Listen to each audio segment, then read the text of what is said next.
is my favorite character I've ever done. The Princess of the Fire Nation. She's just the most evil character I've ever done, ever. What? I have frightening respect for her. As you should. No, I remember wanting to be involved with Avatar and auditioning. They were using some celebrities. They were really being careful about who they cast. It was like long casting process, and I remember like they were auditioning just tons and tons of people and not getting to me because I had done a lot of Nickelodeon cartoons, and I think that they were like, oh, Grey Delisle again, you know. So, but I finally got an audition for it because they just couldn't find the person they wanted, and I did a lot of thinking about the part, and I was just thinking, she is so evil and so dark that, because a lot of people were like yelling, they said, you know, they're kind of over the top and yelling and you know, really bossing people around and screaming, and so I just kind of went in with the mindset of Mandy, because I was saying, Mandy's so powerful, she doesn't need to yell. She's just you know, so bad and so powerful that she can just be Mandy. So I thought, I'm gonna channel that into this princess, this young princess. So she doesn't need to say anything to be very, very frightening, because you know that she will handle her business. She doesn't need to yell. So I did that, and they said, you're the only person who didn't yell and scream, so I had the part. So yeah, and then it ended up being my favorite ever, and I just loved her. I loved her breakdown at the end. It was just delicious. I remember leaving that session just going, this is what I was meant to, this was, I love it. So that was my favorite, and I love doing Kitty on Tough Puppy. I love Butch Hartman shows, they're so funny. And we're working with Jerry Trainer, and he's just such a doll, so sweet. And it's just a fun job. There's all kinds of nice people, and it's all the stuff that you got in trouble for in school, but they send you checks for it, and it's just amazing. Sometimes I think, like, I hope they don't ever want this money back. It seems like a mistake. How did this happen, you know? But, yeah, and Danny Phantom. Yes. Those jokes, you know, just like, yeah.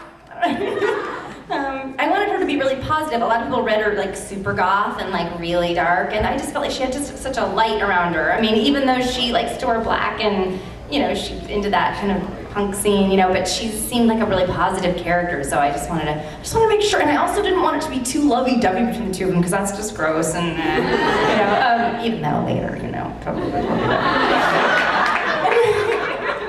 But, yeah, so I don't know what else. I mean... We can do questions. Sure. I mean, I'm sure people here might want to talk to you. Yeah. And everybody's wondering what that voice is. Yeah, it's me. It's just me in the back. Yes, you raise your... Very good, very good. You've been in Tara's bed. You know how this works. Don't touch my mic. It's Saturday night. Go ahead and touch it. It's all right. Well, yes, Mr. Hawkeye. Where's that really good-looking Jack Spicer? I took a shower. Now I'm a really good-looking Tony Stark. Jeez. Now, if I remember correctly, you said you used to do singing telegrams, right? Yes. Could we get a singing telegram as a voice of your choice? Okay. Oh, God. Good. HAPPYVIRTHDAY. Happy birthday to you! Happy birthday to you, twerk!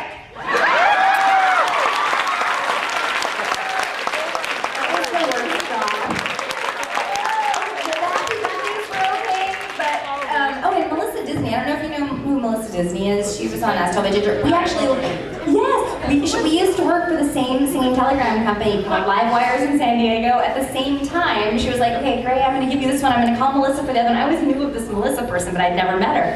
And then we were working together like years later, and she was like, oh, I did singing telegrams, and where'd you do it? And I was like, San Diego. She's like, oh my God, Live Wires. And I was like, me too. And I was like, Melissa?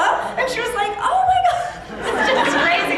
So, no, the worst ones were the sorry ones, because somebody was pissed, and then you had to sing in front of them, and they were not wanting to look at you, and all their coworkers were like, don't listen to him, girl. Don't listen to him. He's full of it. He cheated on you, and he's sending this chick over here? No. Anyway, You had your hand up, and I'm lazy, so let's do this. Okay, I know you were in Hi Hi Puffy Amiyumi. I wanted to know, what was it like talking in Japanese, and also did you get to meet Hi Hi Puffy Amiyumi? Okay, it was, I had to learn phonetically Japanese, which they had all these coaches there and everything. And there were two well, Keone Young is amazing and he speaks fluent Japanese. But Janice Kawai is Japanese, but she didn't speak, she had a little bit, but some of the words, she just, I felt funny because I'm like the only white chick up there, you know, I'm Mexican and white, and I was like, I love Japanese, this is awesome. I think it's because I'm a singer, so I can hear it, you know? So yeah, but it was awesome, and I didn't get to meet them, but they did invite us to their House of Blues show, which I was really wanting to meet them. But I was a musician at the time touring, and I was actually doing a show somewhere. It was crazy, y'all. Before I had a kid, I would do cartoons all week. Then Friday mornings I would fly out, do a gig that night, then I'd do another gig Saturday night, then I would fly home Sunday, then Monday morning I would get up and do cartoons, and it was just crazy. And also people that I was doing the music with were like, wait, what are you doing on Monday? And I'm like, I do cartoon voices, and then the cartoon people were like, wait, what are you doing on Friday? And I'm like, I play the auto harp and this rock band. So it was a double life, but it was fun. Anyway. The things you learned at 10 o'clock at night on a Saturday in Orlando. Nice. Coming all the way up to the front.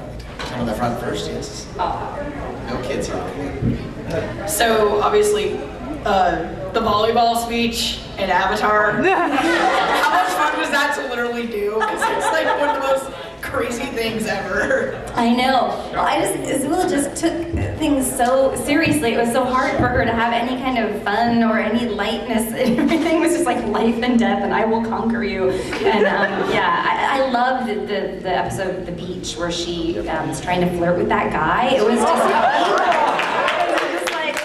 my things are not working. I must dominate you. You will. It was so awkward and fun. I really loved that. It was one of my favorite episodes. Just seeing her in that light of oh my gosh, she has a crush on this guy and he won't do what she says. Who hasn't been there, you know?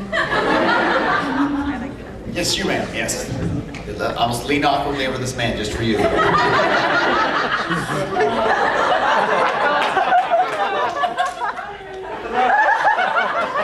Avengers 2 gets weird. Out of all the characters you did, which one related to you the most in personality and... Frankie Foster. Yeah. I want that part so badly because I was like, this is me. I am this. I don't even have to do a voice to do this. This is my character. I was raised by my grandmother in a kooky place, and we had all kinds of crazy friends, and it was a wild life, but it was fun. My grandma was a singer. She used to sing with Tito Puente, and she had all these crazy costumes, and she's a little Mexican lady, and she's just awesome, and and I had a lot of imaginary friends. I lived in an old people complex, so I didn't have a lot of kids to play with. But Lauren Baus, she said, I really want you to audition for this part, and I just want you to be you. Don't do anything with it, just be you. And I was like, okay. So I did, and this is kind of funny because Tara and I were really good friends, and she knew how much I wanted that part. And I went on vacation. So I'm in Hawaii, on my first time in Hawaii, and I'm so excited. And she called, and my agent tells me it's looking really good for Frankie Foster. I think you might really get that thing. And then she's like, I really think you have it, And I was like, oh my God, so I left for Hawaii happy. Then Tara calls and leaves me a message going, Grey, I don't know if you heard, but they're actually having a celebrity round of auditions. So we still, because she had gotten the part of the brother, and she was like, so we don't know if we have them because they're actually going out to celebrities first. And I was like, I was just it ruined my day. It ruined my day. And I was like, and I couldn't get much service either. And I was like, God, I can't believe I was tearing up. And, and then I called her and I was like, oh yeah, I was just kidding. No, I think But I was elated to get that news. So I think it ended up being a nice thing she did for me. It made me happier than ever to know that she was full of it. But yeah, she was a lot of neat little jokes like that. That's why we're so close. Tara kicked you in the junk, and she's like, oh, let me give you a hug. Did you feel better? You're like, when you kicked me in the junk. Yes, Pinkie Pie. Oh, the tacky. Oh, I'm sorry. Of all the Foster's characters, which one is your absolute favorite, of the friends? Well, she wasn't the most popular character. Well, gosh, I don't know. I loved Barry because all of us have a little bit of that in there. Just the crazy kind of wonder you can't get my name right. It's so weird. I'm so special to you, I thought. But I love doing that just because it was a very, hard character to do, I just love the sound sound completely different than myself sometimes too, and she was just so despicable and just so gross. They said, think Donatella Versace, and I was like, got it, you know. I mean, not that, I hope Donatella, I'm sorry if you're watching this YouTube video. She's in the back right now. Okay, now I'm very important, and Donatella Versace's watching my interview. Well, yes, you come. Let's meet halfway. We'll meet at the Hawkeye. It's a fabulous bar downtown. Do you know by any chance if Danny Phantom is coming up, and can you do Sam's voice? No, I'm not. You know what? It's weird because people really love Danny Phantom, you know, and I was like, it's Nickelodeon thing. I love Nickelodeon. Thank you for my house. But I was telling, you know, it was trending on Twitter the other night, Danny Phantom. It was like Thursday night, it was trending, and so I texted Butch and said, Danny Phantom's trending, they can't kill it, they're just not gonna keep it down. It's going ghost. But I don't know, I mean, God, maybe if enough people, like, you know, that's how, I think networks listen to you guys. You have a lot more power than you think. So, you know, yeah, this is your mission. But yeah, we all loved it. I don't know why. Is there? I'm not on Facebook. That's why nobody knows who I am. I'm sitting next to Tara and they're like, oh, you do that character and that character. I'm like, yes, I know. I don't do good self-promotion. More social. First Twitter, now Facebook? What haven't you been kicked off? I was only on Twitter for like a week before I got kicked off, so. And you can't get kicked off Facebook, so maybe I'll start a Facebook page. I'm just trying, kind of, ultimately. Get on Friendster, I hear it's the next hot thing. Exactly, yeah. A little MySpace page, actually. Get on Tumblr. I don't know Instagram or anything either. I don't have that. No. Really? Okay, you know what? I might have gotten kicked off Twitter for liking because I stopped following back. So I was like, I just feel, if I was like a fan of somebody and I wrote something to them and they just ignored me, which has happened to me on Twitter. Well, that didn't, I mean, I'm sure they have a lot of people, right? But I'm like, oh, it's a funny thing I'm gonna say. You know, and then they just like, and I just think, oh, delete. But so I wanted to star everything that people say, because I, you know, just to say like, I saw it. That's like my way of like, this guy's like, are you auto-starring or is that really you? And I wrote him like, I really am starring you. I said it's my way of just saying, I saw what you said, it's cool, I'm recognizing you. And he was like, oh, okay, cool. But I think I got kicked off the second time for the stars. Can you do that? I'm very spammy, you guys. I just want everyone to know that I love them. If I didn't star, it's just because I want to stay on Twitter.